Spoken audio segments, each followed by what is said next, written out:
The holographic image of Eleanor Chen flickered as it addressed the Security Council, her digital consciousness processing the gravity of her own death in real time. The Krell ships approached with weapon systems already charged. No communication attempts, no warnings. Their tactics suggest they expected no resistance. This was meant to be a demonstration, not a battle. Admiral Ishikawa's weathered fingers traced the trajectory of the Krell vessels on the tactical display. Surgical precision. They knew exactly where to hit the station's critical systems. His eyes narrowed. This wasn't opportunistic. They studied us. The room fell silent as Eleanor's hologram changed, displaying the final sensor readings from Outpost Horizon. Detailed scans of the Krell warships revealed weapon configurations far beyond what human intelligence had previously documented. They've been hiding their true capabilities, Colonial Administrator Diaz observed, the blood draining from his face. The Galactic Council assured us the Krell were respecting arms limitation treaties. The Council sees what it wishes to see, Ishikawa replied, his voice carrying the weight of someone who'd witnessed too many broken promises.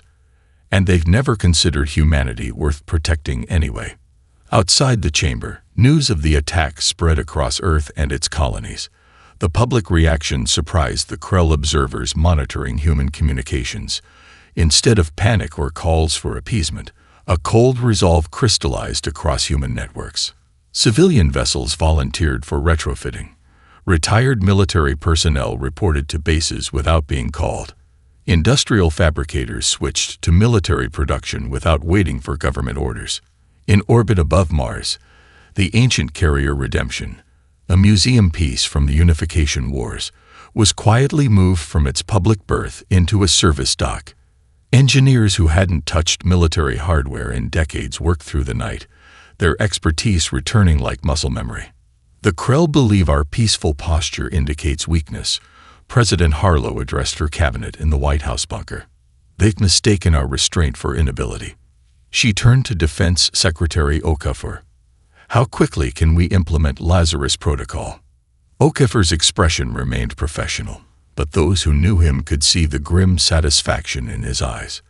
For years, he'd advocated maintaining greater military readiness, only to be dismissed as paranoid.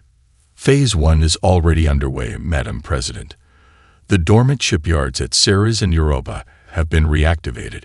The Ghost Fleet will be combat-ready within 72 hours. And the Spartoi program? She asked, referring to the classified Super Soldier Initiative officially disbanded after the Mars Accords. The remaining operatives have been contacted. Okafor confirmed. 87 have acknowledged and are en route to designated facilities. In the medical wing adjacent to the Security Council chamber, Dr. Marcus Rivera pressed his palm against the scanner to access his wife's consciousness matrix.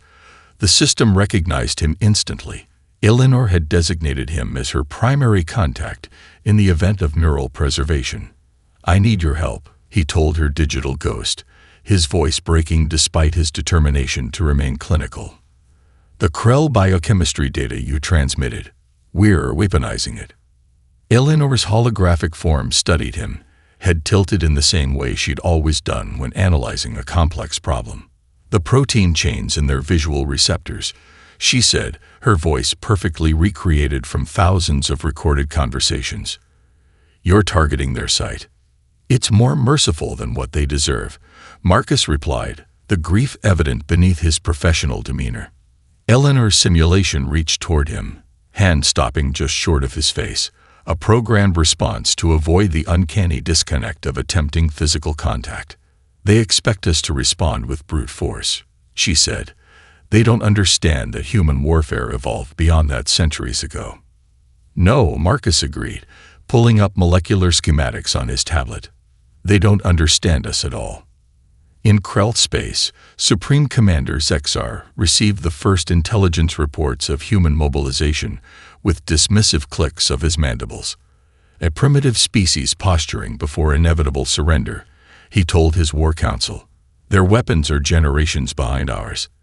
Their tactics are untested in interstellar combat." Only General Vexlor appeared concerned. "With respect, Supreme Commander, I study their historical archives. They fought 6 global conflicts before achieving planetary unification. Their weapons may be less advanced, but their experience in warfare exceeds our own. Experience against themselves, Zexar countered, not against the Krell Dominion. That is precisely what concerns me, Vexlor said quietly. No other species we've encountered has spent so much of their history trying to destroy themselves, and surviving it. The Ghost Fleet's reactivation was merely the visible tip of humanity's military resurgence. Deep within Neptune's atmosphere, suspended in the specialized pressure domes of Station Poseidon, engineers reactivated Project Kraken, warships designed to operate within gas giants, hidden from conventional sensors. Commander Sofia Volkov, whose grandfather had designed the original prototypes, supervised as the massive vessels awakened from their decade-long slumber. The Krell believe space warfare happens in open vacuum, she told her crews during briefing. They'd never fought an enemy who turned celestial bodies into both shield and weapon. The 12 Kraken-class vessels, officially decommissioned but secretly maintained, represented humanity's most radical approach to naval design. Built to withstand crushing pressures, their specialized hulls could dive deeper into gas giants than any other known spacecraft, using the electromagnetic interference as both concealment and power source. On Mars, within the supposedly abandoned Olympus Mons complex, General Hayato Tanaka addressed the assembled Spartoi operatives, men and women who had undergone experimental genetic modifications during the Unification Wars. Their enhanced strength, reflexes, and tactical integration made them living weapons, and the ethical concerns surrounding their creation had officially led to the program's dissolution. Unofficially, the 117 surviving Spartoi had maintained their abilities through classified training regimens disguised as medical monitoring. For 20 years, you've waited, Tanaka told them, his own modified physiology belying his 70 years of age. Society called you obsolete. Politicians called you dangerous. Now, humanity needs precisely what you represent, the absolute commitment to survival at any cost. Captain Miguel Reyes, the youngest of the Spartoi at 32, studied the Krell physiological data projected on the briefing room walls. Their exoskeletons provide excellent protection against conventional weapons, he noted, but the joint connections are vulnerable to targeted sonic attacks. Precisely why you're being equipped with these, Tanaka replied, revealing a weapons rack containing specialized gauntlets. Directional sonic disruptors, calibrated to the exact frequency that shatters their carapace connecting tissue. Short range, but devastating in the right hands. In lunar orbit, the massive construction platforms that had built colony ships now retrofitted civilian vessels with military hardware. Engineer Priya Sharma, who normally designed atmospheric terraforming equipment, found herself repurposing her expertise to create specialized EMP weapons. The principles are surprisingly similar, she explained to the volunteer crew of the converted mining vessel Prosperity. The electromagnetic burst that stimulates nitrogen fixation in a planetary atmosphere can, with sufficient amplification, disable Krell neural interfaces without damaging their organic components. The volunteer captain, a 60-year-old mining foreman with no military experience, nodded grimly. So we won't kill them, just leave them floating helpless. Exactly, Sharma confirmed. Their life support will continue functioning. They'll simply lose the ability to navigate or communicate until rescue arrives. Merciful, the captain noted with a raised eyebrow. Strategic, Sharma corrected. The Galactic Council might overlook the destruction of one human outpost, but they can't ignore the massacre of Krell prisoners. We're fighting 2 battles, one against the Krell, and one for galactic perception. In the Jovian security complex, Dr. Marcus Rivera worked alongside Eleanor's digital consciousness to perfect the bioweapon design. The neural preservation technology, originally developed to allow scientific collaboration across vast distances, now enabled Eleanor to continue her work despite her physical death. The compound needs a delivery mechanism that can penetrate their environmental systems, Eleanor's simulation noted, manipulating molecular structures with ghostly hands. Their ships recycle air completely. There's no external ventilation to exploit. Marcus studied the Krell warship schematics, searching for vulnerabilities. What about their water systems? The molecular reclamation units have external access points for emergency resupply. Eleanor's simulation processed this, her expression changing as calculations ran. That could work, but it would require direct physical contact with their vessels. Someone would need to reach their hull. I think I know just the people, Marcus replied, initiating a secure channel to General Tanaka on Mars. Meanwhile, aboard his flagship, General Vexlor reviewed the results of the probes sent into human territory. The data contradicted everything Krell intelligence had reported about human military capabilities.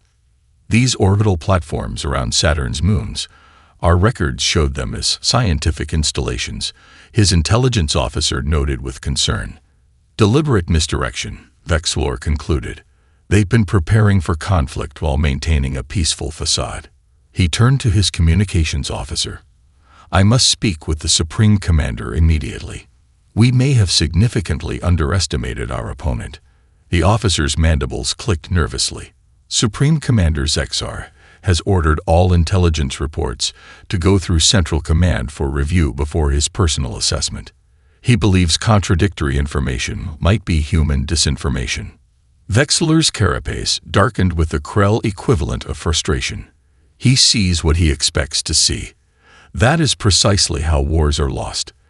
The aftermath of the Ta City engagement left the Krell tactical analysts in disarray. The human ships had employed formation patterns absent from any known combat doctrine, movements that appeared chaotic until examined in four-dimensional analysis. They're using their own ships as bait, the lead Krell analyst explained to a stunned War Council. Deliberately taking damage to create offensive opportunities. No species sacrifices capital ships as a standard tactic. From the commanding bridge of the retreating dreadnought Inevitable Conquest, General Vexlor witnessed the human pursuit ships breaking off rather than pressing their advantage. They could have destroyed 6 more of our vessels, he noted, yet they're withdrawing. His tactical officer's mandibles clicked in confusion. Perhaps they've exhausted their ammunition reserves. No, Vexlor replied grimly. They're sending a message. This wasn't a victory for them. It was a demonstration. Aboard the human flagship Defiance, Admiral Ishikawa received medical attention while reviewing battle performance data. The Ghost Fleet's aging vessels had sustained significant damage, but their enhanced armor, secretly upgraded during their supposed decommissioning, had performed beyond expectations. The Kraken vessels remain undetected in Ta City IV's atmosphere, Major Okonkwo reported. The Krell still have no idea we can operate ships inside gas giants. Ishikawa nodded, wincing as the medic sealed his head wound. Maintain position, but remain hidden. The Krell will return with reinforcements, expecting us to have fortified the asteroid belt. A ghost of a smile crossed his weathered face. Instead, we'll spring the second trap from within the planet they'll use for their own cover.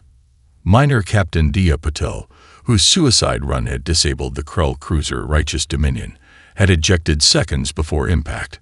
Her recovery capsule, practically invisible among the battle debris, received the coded retrieval signal from the human support ships. As the medical team treated her radiation burns, she accessed the tactical display showing the engagement's results. 37 Krell ships disabled, she whispered. That's for my sister on horizon. The attending physician, recognizing the signs of survivor's guilt masked as vengeful satisfaction, administered a mild sedative. Rest, Captain. There will be more battles to fight. On Earth, the Alliance Parliament convened an emergency session to formally legitimize the military actions already underway. The constitutional protocols for transition to war footing, untested since the planet's unification, activated smoothly. The Krell expected panic and disorganization. President Harlow addressed the assembled representatives. Instead, they've encountered the infrastructure we maintained precisely for this eventuality. The Parliament's approval was unanimous, but the following debate over engagement protocols revealed humanity's internal ethical struggles. The representative from New Geneva argued forcefully against lethal tactics when alternatives existed. The Australian delegation countered that showing too much restraint would be interpreted as weakness. Admiral Ishikawa's transmitted address settled the debate. Our strength isn't in our capacity for destruction, but in our adaptability. The Krell expect us to fight conventionally and lose. Instead, we'll fight unconventionally and survive. We don't need to become monsters to defeat them. We simply need to be unpredictable. In the secured Jovian facility, Dr. Rivera's team finalized the bioweapon designed to temporarily blind Krell forces. The compound, designated UMBRA-7, underwent its final testing phase, with Eleanor's digital consciousness monitoring protein synthesis at the molecular level. Delivery parameters confirmed, she reported, her holographic form analyzing data streams. The compound will aerosolize effectively through their water reclamation systems. Effects will manifest within 90 seconds of exposure and persist for approximately 6 hours. Rivera studied the simulation results with a scientist's detachment that barely masked his personal satisfaction. Temporary blindness. No permanent damage. No fatalities. Unless they panic and crash their ships. Eleanor's simulation noted with a coldness that seemed almost human. Meanwhile, on Selnar Station, the Galactic Council received official notification of the Toth City engagement from both sides.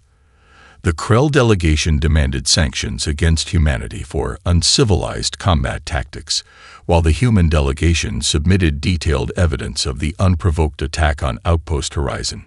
The Council's preliminary response reflected their traditional bias toward established powers, with the Taraxian Elder suggesting humans accept a negotiated surrender before the situation escalates beyond salvaging.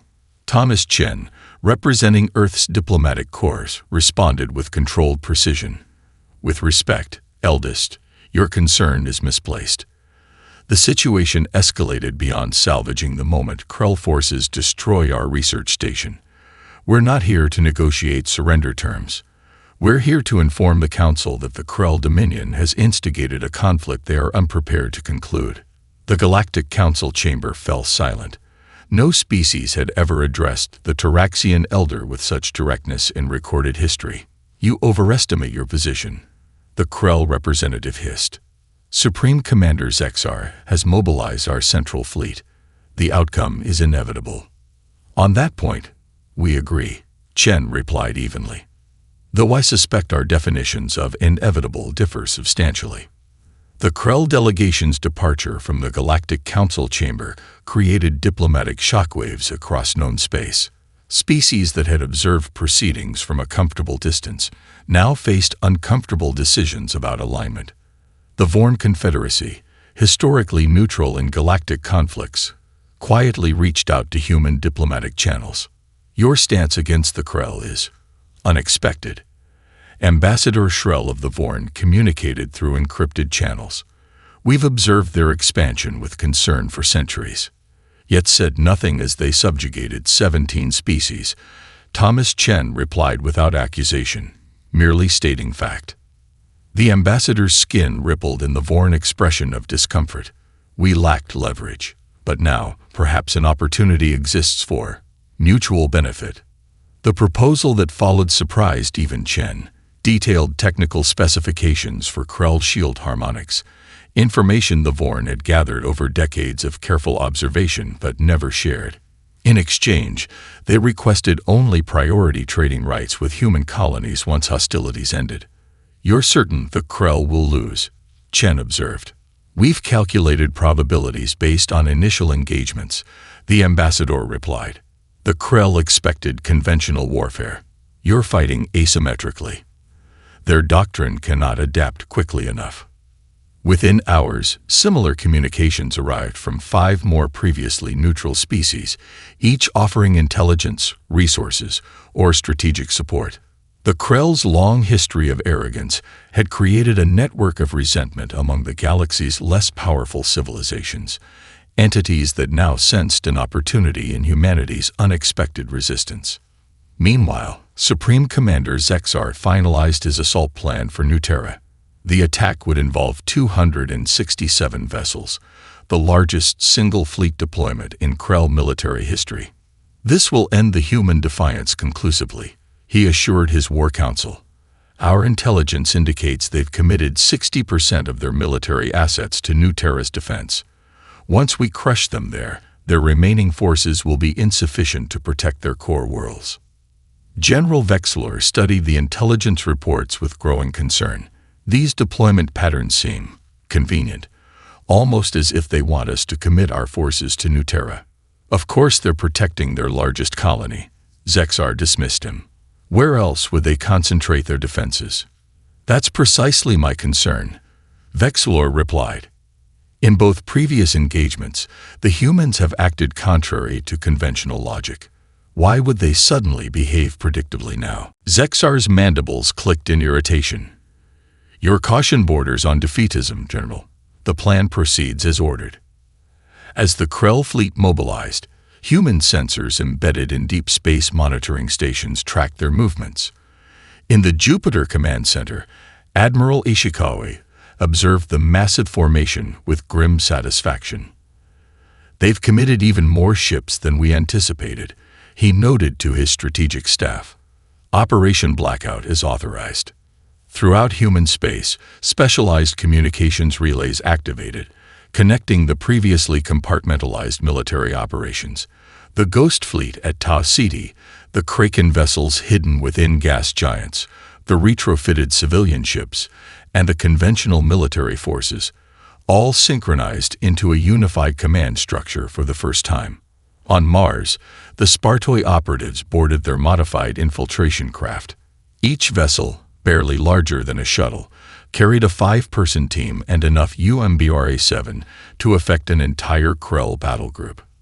Your mission is insertion, not engagement, General Tanaka reminded them during final briefing. The Krell don't believe anything your size could threaten their capital ships. Use that arrogance against them. At New Terra, the visible human defenses appeared substantial but conventionally deployed. Exactly what Krell tactical doctrine would expect. What remained invisible were the 300 atmospheric processors that had been converted to generate the precise electromagnetic frequency needed to maximize UMBRA-7's effectiveness once deployed. Colony Governor Eliza Okafor, a former Alliance intelligence operative, oversaw final civilian evacuation to underground shelters. The Krell expect us to defend in orbit, she told her staff. Instead, we're going to let them come to us, where our advantages multiply. In his private chambers aboard the Krell flagship Dominant Paradigm, Supreme Commander Zexar received an unexpected transmission. A direct communication request from Thomas Chen. Against his advisor's recommendations, curiosity compelled him to accept. Chen's expression revealed nothing as their visual link established. Supreme Commander, one opportunity remains to avoid what comes next. Withdraw your forces, acknowledge responsibility for the Horizon attack, and we can begin reparation negotiations. Zexar's carapace darkened with rage. You dare offer terms. Your species will be fortunate to survive as a protectorate under Krell governance. I thought as much, Chen replied without visible emotion. Remember this moment, Commander. Remember you were given a choice. As the transmission ended, Zexar dismissed the exchange as human desperation. He did not notice the subtle signal embedded within the communication, the activation code that synchronized the operation's countless moving parts across 12 star systems. As Krell ships began suffering widespread visual impairment, a second phase of the human counterattack activated. The specialized EMP weapons developed by Priya Sharma and her team launched from concealed platforms within New Terra's upper atmosphere. Unlike conventional electromagnetic pulses that would permanently damage electronic systems, these targeted weapons operated on precisely calibrated frequencies. They disrupted the neural interfaces Krell used to control their vessels without affecting life support or basic power distribution. Selective incapacitation, Sharma explained to Governor Okafor as they monitored deployment from the colony's command bunker. Their ships remain functional, but the crews can't control them effectively, especially while blind. The Krell response revealed a hierarchy of priorities that humanity immediately exploited. Despite widespread system failures, Krell captains maintained strict communication protocols, flooding command channels with status reports rather than focusing on immediate defensive measures. They value information flow over tactical adaptation. Major Okonkwo observed from the human command carrier. Exploit the pattern. Target their communication nodes next. Human forces executed coordinated strikes against the Krell fleet's designated relay vessels, specialized ships that served as communication hubs. With these disabled, the Krell battle groups fragmented into isolated pockets, each unable to coordinate with the larger force. Aboard the dominant paradigm, Supreme Commander Zexar received increasingly desperate reports. Nearly 40% of his fleet was effectively neutralized without a single vessel being destroyed. The remaining ships struggled to maintain formation as crews fought through temporary blindness and communication breakdowns. Impossible, he chittered, mandibles clicking rapidly in distress. Their weapons should not be this effective. Our intelligence indicated. Our intelligence was wrong. General Vexlor interrupted, breaking protocol in the crisis moment. They deliberately missiled us about their capabilities for years. As the Krell fleet fell into disarray, the next phase of the human attack emerged from New Terra's moons. The converted mining vessels, officially listed as decommissioned in all public records, activated their specialized tractor systems. Originally designed to move asteroids for mining operations, these powerful gravitational manipulators now targeted disabled Krell vessels. Begin collection protocol, ordered Captain Ananya Singh from the lead mining vessel.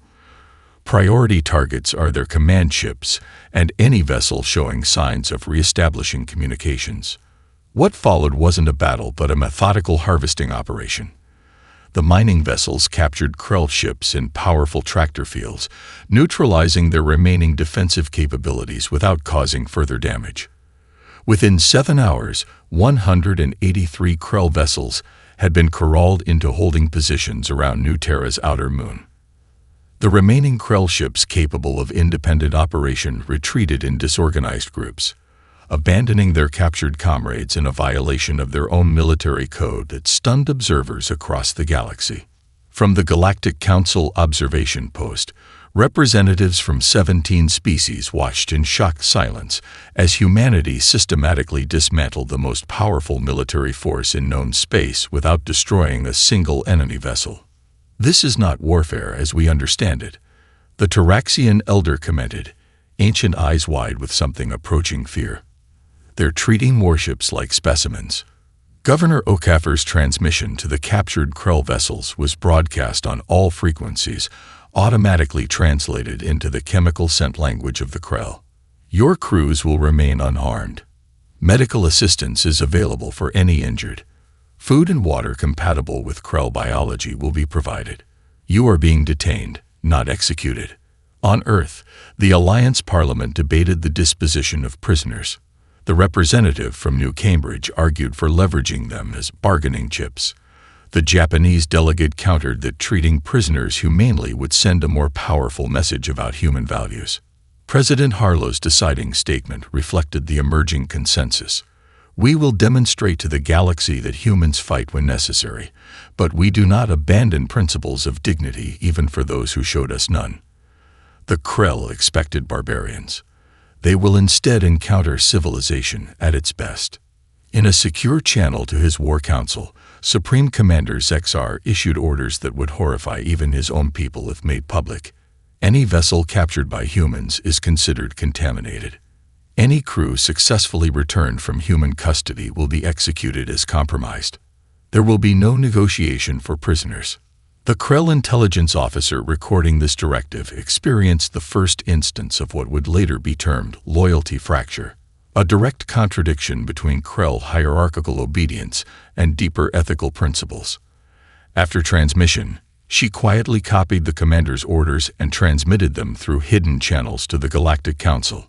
Her justification, appended to the file, was simple. Some actions dishonor not just the individual, but the species itself. A Zora Novak's Information Warfare Division penetrated deeper into Krell networks. They discovered something unexpected. Evidence of advanced AI systems controlling resource allocation throughout Krell territory. These systems, operating with minimal oversight, had been programmed with algorithms that systematically diverted resources from subject worlds to Krell core planets. It's not just corruption, Zora explained during an emergency briefing with Alliance leadership. It's institutionalized exploitation built into their governance systems. The subject species aren't just politically subjugated. They're being systematically stripped of resources through automated processes most Krell citizens aren't even aware of. This discovery transformed the information warfare strategy. Rather than simply exposing individual corruption, Zora's team began reprogramming the allocation algorithms, introducing subtle modifications that would gradually redistribute resources back to exploited worlds. The changes are mathematically elegant, she explained, displaying the modified code. The system continues functioning normally, but the resource distribution slowly equalizes over time. The Krell oversight committees won't detect the changes for months, possibly years, but the subject species will notice the improved conditions immediately. The effects materialized faster than anticipated. On the Krell-controlled world Vector Prime, mineral shipments designated for military production were mysteriously rerouted to local infrastructure projects.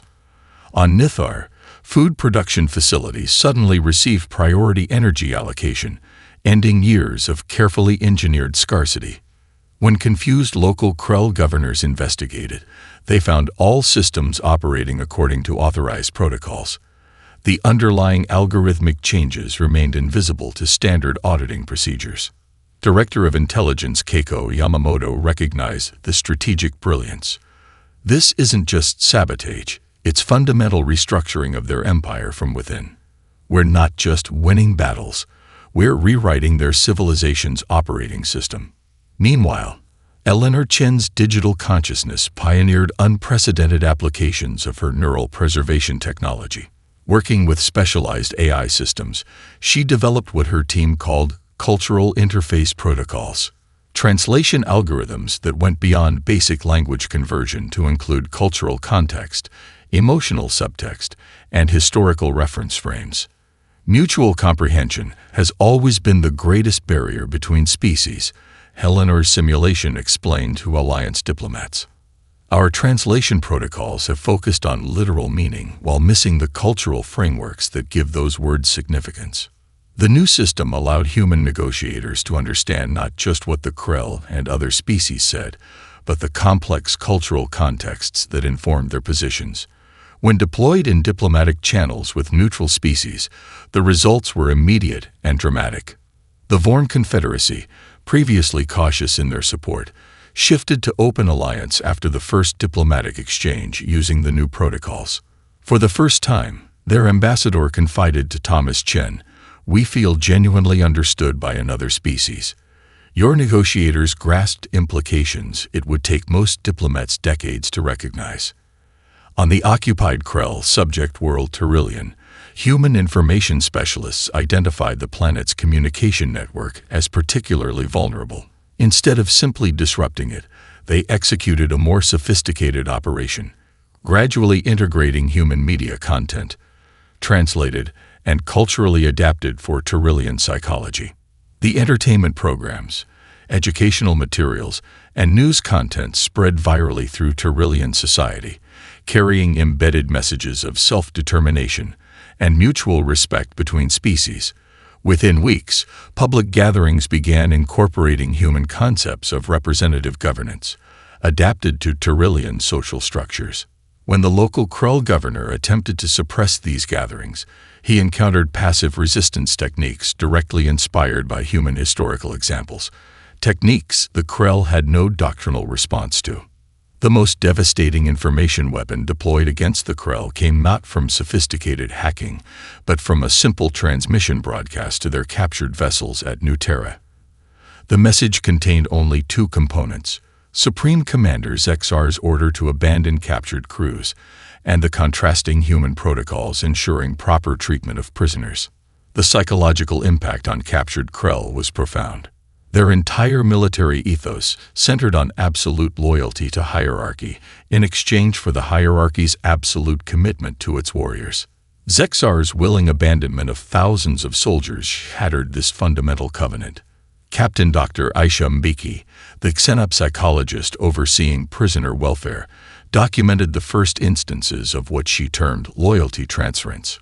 Krell officers voluntarily sharing tactical information not under duress, but from a growing belief that their own leadership had violated core principles that humans, surprisingly, upheld. "We're witnessing the beginning of a psychological inflection point," she reported. "Their society relies on rigid hierarchical loyalty. When that structure fractures, the entire system becomes vulnerable." In his secure bunker beneath the Krell homeworld, Supreme Commander Zexar received reports of these developments with growing paranoia. "The humans have infiltrated our networks completely," he told his increasingly nervous war council. "Any officer who has had contact with their information is potentially compromised." His solution, ordering loyalty purges throughout the command structure, accelerated the very fracturing he sought to prevent. As veteran officers were executed on mere suspicion of exposure to human influence, the Krell military's operational effectiveness collapsed even faster than human strategists had projected. The Itheri mediator Verrex's psionic abilities allowed him to perceive emotional landscapes as tangible architecture. When meeting with the Krell delegation, he encountered rigid structures. Anger and humiliation contained within disciplined mental fortifications, but during his assessment of the human delegation, he experienced something unprecedented. Humans didn't compartmentalize emotions from logic as other species did. Instead, their cognitive processes flowed seamlessly between analytical calculation and emotional response, each informing the other in ways Verrex had never witnessed. "Their grief doesn't cloud judgment, it sharpens it," he reported to the Council's private session. "When they discuss the Horizon victims, their tactical processing actually accelerates. Their anger refines their strategic thinking instead of disrupting it." The Miplosian representative, whose species prided themselves on perfect emotional control, expressed disbelief. "That contradicts fundamental principles of cognitive function. Emotional arousal and analytical processing are neurologically opposed." "In every species we've encountered before, yes," Verrex acknowledged. "But humans evolved differently. Their neural architecture allows emotional states to enhance certain types of problem-solving, particularly when threats are involved. They're most dangerous precisely when they should be most compromised." During formal negotiations, this unique human cognitive trait manifested in ways that disoriented the Krell representatives. Thomas Chen would transition from discussing personal loss to analyzing complex strategic realities without pause, his emotional intensity somehow reinforcing, rather than undermining his logical arguments. "The deaths at Horizon weren't just a tragedy," Chen stated during a critical session, voice thick with controlled emotion. "They were a catastrophic miscalculation that revealed fundamental flaws in Krell's strategic doctrine. Your military philosophy assumes adversaries will respond according to predictable patterns based on material capabilities. But humans respond based on values, principles, and commitments that transcend rational cost-benefit analysis." The Krell negotiator, trained in counter-argument techniques that exploited emotional displays as weaknesses, found himself unable to apply standard protocols. Chen's emotional intensity didn't create exploitable vulnerabilities. It reinforced his position with a conviction that pure logic could never achieve. Meanwhile, across Krell space, Supreme Commander Zexar's loyalty purges backfired catastrophically. The executed officers were precisely those with the most experience and institutional knowledge, the ones most capable of adapting to human tactics. Their replacements, selected primarily for political reliability, lacked the practical expertise to maintain operational effectiveness. On 17 former Krell subject worlds, revolutionary councils established provisional governments. Rather than seeking revenge against local Krell administrators, most adopted principles directly inspired by human models of transitional justice, truth commissions, amnesty for cooperative officials, and rehabilitation programs. The Vorn Confederacy, emboldened by humanity's success, publicly announced the dissolution of their non-aggression pact with the Krell Dominion.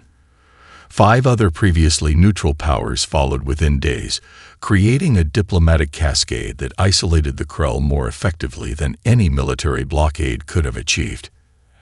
Admiral Ishikawa, monitoring these developments from the Jupiter Command Center, observed to his staff, "The most powerful weapon in our arsenal wasn't the bioweapon or the EMP technology. It was the demonstration that tyranny isn't inevitable, that resistance is possible."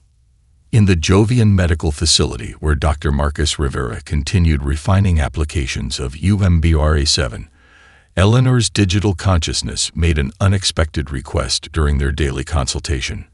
"I want to speak with a captured Krell officer," she said. "I need to understand something." The arranged meeting between Eleanor's holographic presence and Senior Commander Kvol, the highest-ranking Krell prisoner, produced insights that transformed humanity's approach to the endgame strategy. "Your species attacked Horizon because you genuinely believed we would surrender immediately," Eleanor stated, not as accusation, but as analytical observation. Kvol's mandibles clicked in the pattern indicating reluctant affirmation. All simulations indicated a 96.7% probability. "Your physical capabilities, technological advancement, and limited military assets supported this conclusion. Yet you were catastrophically wrong," Eleanor noted. "What variable did your analysis miss?" After long consideration, Kvol responded with unexpected insight. "The relationship between your individual identity and collective response. In Krell society, the individual exists to serve the collective. In human society, the collective exists to protect the individual. When we attacked individuals, we triggered a collective response of unprecedented magnitude. Eleanor's simulation processed this. You miscategorized our values hierarchy. You believed we would sacrifice individuals to preserve the collective, as Krell would." "Precisely," Kvol acknowledged. "We projected our own decision matrices onto your species. We did not understand that humans will risk collective survival to honor individual loss. It is irrational by our standards, but undeniably effective." This conversation, shared with Alliance leadership, catalyzed a fundamental shift in strategic thinking. Humanity had been approaching the conflict's resolution using conventional frameworks of victory and defeat. Now they began considering something more profound: how to transform the Krell understanding of interspecies relations at a foundational level. "We don't just need them to stop fighting," Thomas Chen observed during the subsequent strategy session. "We need them to understand why this conflict happened in the first place, to recognize the flawed assumptions that led them to believe they could attack us with impunity." The formal surrender ceremony incorporated unprecedented elements that reflected humanity's vision for a transformed galactic community. Rather than the traditional bilateral protocol, the event included representatives from every species affected by the conflict: former Krell subjects, neutral observers, and alliance partners. Most striking was the physical arrangement. Instead of the customary elevation of victors above the defeated, all representatives were seated at a circular table of equal height. The symbolic message wasn't lost on galactic observers. This wasn't merely the end of hostilities, but the beginning of a fundamentally different approach to interspecies relations. Supreme Commander Zexar, stripped of his military enhancements, appeared physically diminished. What the observers couldn't see was that his neural implants, standard for Krell military commanders, had been removed at his own insistence. His final act of leadership had been refusing the traditional suicide expected of defeated commanders. "My failure must serve as instruction," he had told his successor before departing for the ceremony. Death would waste the knowledge gained through this defeat. As the proceedings concluded, Zexar approached Admiral Ishikawa privately, abandoning translator protocols to communicate in laboriously practiced human speech, an unprecedented gesture from a Krell of his rank. "Your species fights as though bred for war," he observed, mandibles carefully forming approximations of human phonemes. "Yet chooses peace when victory absolute. Contradiction requires understanding." Ishikawa studied the former commander. "The contradiction is only apparent. We fight effectively precisely because we value peace so deeply. We understand war's true cost. We've inflicted it upon ourselves for millennia." The transformation of the Galactic Council reflected humanity's most lasting impact. The ancient hierarchical structure, which had privileged species based on their longevity in space, was replaced with a more balanced representational system. The reform, surprisingly, came not from human demand, but from the Taraxian elders' own proposal. Recent events have demonstrated the failings of our current approach, the ancient being acknowledged before the assembled representatives. Wisdom does not correlate with age, either for individuals or civilizations. The humans have been among us briefly, yet understand principles we have overlooked for millennia. The resulting galactic concord established foundational principles adopted from human legal traditions, but adapted for interspecies application. Most revolutionary was the doctrine of sovereign equality, the principle that all species, regardless of technological development or territorial extent, possessed equal rights to self-determination. On Earth, the memorial garden surrounding Eleanor Chen's consciousness matrix became a pilgrimage site for representatives of species seeking to understand humanity. Her unique status as both victim and architect of the response to Krell aggression made her perspective particularly valuable.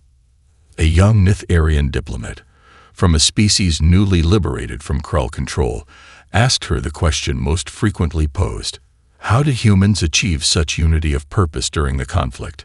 Our historical records show your species divided by factions for most of your history. Eleanor's holographic form considered this. Unity doesn't mean uniformity. During the conflict, humans still disagreed about methods, priorities, and principles. What united us wasn't agreement on specifics, but consensus on fundamentals. That unprovoked aggression demanded response, that our diversity of approaches was a strength, and that victory without preservation of our values would be meaningless. The implementation of the peace terms revealed the depth of human strategic thinking. Rather than imposing punitive measures on the Krell population, the agreement established a comprehensive exchange program. Krell citizens would live among humans, while human advisors would assist with the Krell transition to a less hierarchical social structure. Most controversially, a specialized version of Eleanor's neural preservation technology was offered to Krell society. Their tradition of sequential leadership, where each commander's knowledge was lost upon death, had created a civilization that repeatedly lost its accumulated wisdom. The adapted technology would allow dying Krell leaders to preserve critical memories and insights for their successors. "We're not attempting to make them human," Dr. Rivera explained when questioned about this technology transfer. "We're helping them become better Krell, to build a society that preserves their unique strengths while addressing the structural weaknesses that led to this conflict." In the years that followed, the Chen Doctrine became standard diplomatic practice throughout known space. The principle that understanding another species' fundamental values was the prerequisite for meaningful interaction. The cultural interface protocols pioneered during the war evolved into standard components of diplomatic training for all spacefaring civilizations. The young Krell diplomat who had spoken with Admiral Ishikawa eventually rose to become first coordinator of the reformed Krell Governance Assembly. In his inaugural address, he incorporated a phrase that would have been unthinkable in pre-war Krell society. "Our strength lies not in uniformity, but in the integration of diverse perspectives." On the restored outpost horizon, now expanded into a major research and diplomatic hub, the memorial to those lost in the initial attack became something more, a living academy, where the lessons of the brief war were studied by scholars from across the galaxy. The most visited exhibit contained no advanced technology or dramatic battle footage, simply a recording of the conversation between Eleanor's consciousness and Commander Koval, looped continuously as a reminder of how fundamental misunderstanding between species can lead to catastrophic consequences. Beside this exhibit stood a simple plaque bearing words attributed to both Admiral Ishikawa and Supreme Commander Zexar, written in the languages of all known spacefaring species. Victory teaches less than defeat, but understanding transcends both.